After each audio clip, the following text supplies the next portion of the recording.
Now I want to talk a little bit more about some of the cultural aspects of growing roses. Number one, you want to choose the right varieties. That's going to get you off to the good step. Number two, you want to plant in full sun.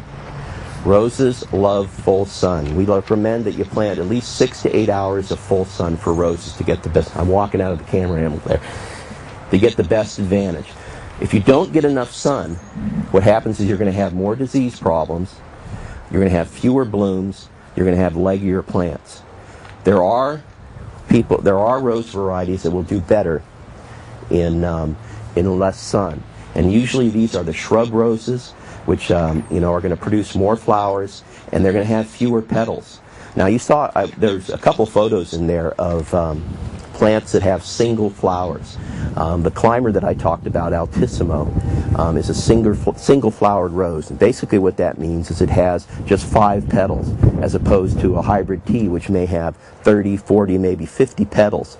The single flower roses are a favorite of mine, and a lot of the landscape roses have single flowers, because they really open up the flower in your face. They have an open face. They produce their flowers more frequently.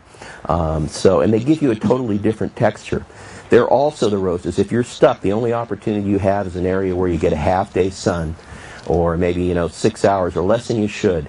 You're probably better off going with some of the roses that have fewer petals than going with some of the heavy hybrid teas like a Mr. Lincoln. But just expect you're going to get fewer blooms. You're going to have more problems. So if you have the opportunity, plant in full sun. It's also important that you plant the rose properly.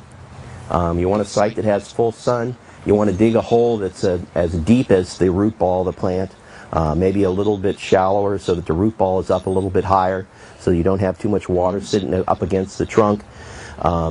You want to make sure that you amend the soil when you're planting the soil. Work some organic matter in it, put it back in the plant. Excuse me. I also recommend that you check the drainage of the hole. If you're going to put in a rose in a site that is too wet, you're going to have problems down the road. And the best way to check the moisture, the soil drainage, is dig your hole, fill it full of water, let it drain, and then come back and fill it again with water. If the hole hasn't drained completely in 24 hours, you've got a drainage problem. And the recommendation is either plant in raised beds or find another site, go to containers, or do something to improve that drainage, which usually means having a landscape contractor come in and do some drainage pipes and things, which you probably don't want to do. So check the drainage. And at the end of this, I'll talk a little bit about growing roses in containers, because that's a great way to go if you don't have a lot of space.